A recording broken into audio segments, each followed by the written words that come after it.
The doorbell shouldn't have rung. Not tonight. Not when I was supposed to be dead. I stood at the edge of my own driveway, shadows stretching long across the asphalt, listening to the echo of laughter spilling out from my house. My house. The laughter sounded practiced, like a scene from a play. Glasses clinked, music thumped low. I hadn't seen my wife in 5 years. I had memorized her photo before I went under, but photos don't age, people do. Her voice floated through the open window, familiar, a little harder now, a different accent on my name. And then his laugh. I knew that voice. It was the one that sent me into the fire and never sent a hand to pull me out. My fingers twitched against the coat pocket where my gun lay wrapped in a napkin. It wasn't rage I felt. Rage was hot. This was cold, like an autopsy table. Inside, the party smelled like wine and fresh paint.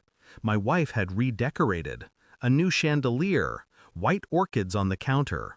All evidence of me erased, as though I'd never existed.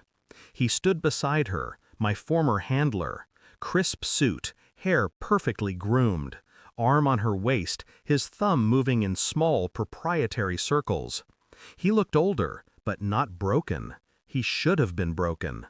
Her eyes caught mine over the rim of her glass. No scream, no smile, just a small flinch, a calculation. "You shouldn't be here," she said. The same voice she once used to whisper "I love you" at 3 a.m. He turned and went white, like a sheet, like a ghost seeing another ghost. "I reported you KIA," he said quietly. "It was the only way." The room fell silent around us, but I barely noticed.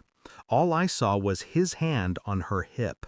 All I heard was the silence after my name in his last transmission. I walked out without a word. I didn't need a scene, I needed facts.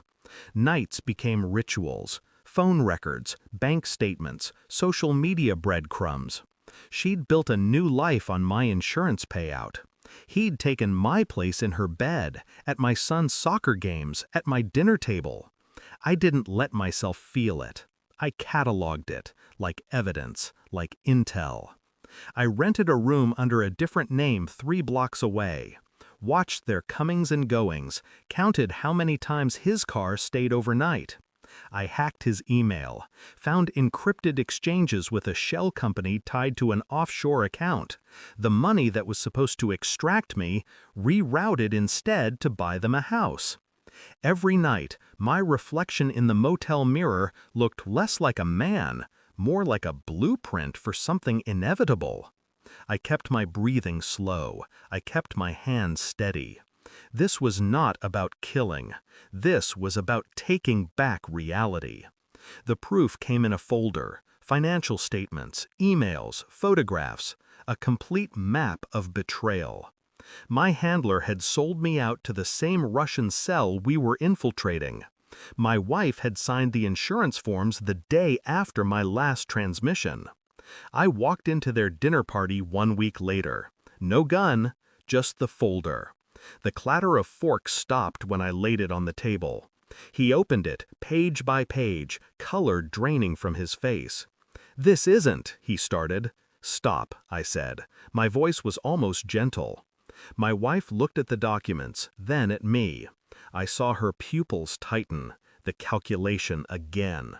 She reached for his hand. Not mine, his. That was the moment I stopped being her ghost and became her witness. I slid 2 envelopes across the table.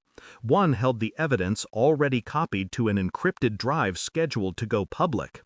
The other held a signed statement, her signature forged with a precision she'd taught me back when we were poor and reckless. "You'll both resign everything," I said softly. "Accounts, clearances, names. You'll disappear." He opened his mouth. I cut him off with a glance. "If you don't," I continued, "every agency you ever lied to will know what you did, and Moscow will too. You know what they do to traitors." Silence swelled like a living thing. My wife's hand trembled. His lips moved, but no sound came out. I left the envelopes on the table and walked out, knowing they'd spend the rest of their lives looking over their shoulders. Outside, the night air smelled like rain and iron. My old neighborhood lay quiet under street lamps, exactly as it had 5 years ago. But I no longer belonged to it. I thought of my son, our son, sleeping somewhere in that house, probably told his father died a hero. Maybe it was better that way, maybe it wasn't. I didn't cry, I didn't shout, I just walked until the house became a blur behind me. They had taken my life, but I had taken their future. I had reduced them to ghosts before they could bury me again. At the corner, under a flickering streetlight, I stopped and looked back one last time. The windows glowed warm and soft. Inside, I imagined panic settling like frost. I turned away. By morning, I would be gone, and this time, no one would know where I went. Thanks for watching. Don't forget to like, share, and comment. Subscribe now to Cheating Stories Insight World for more amazing stories.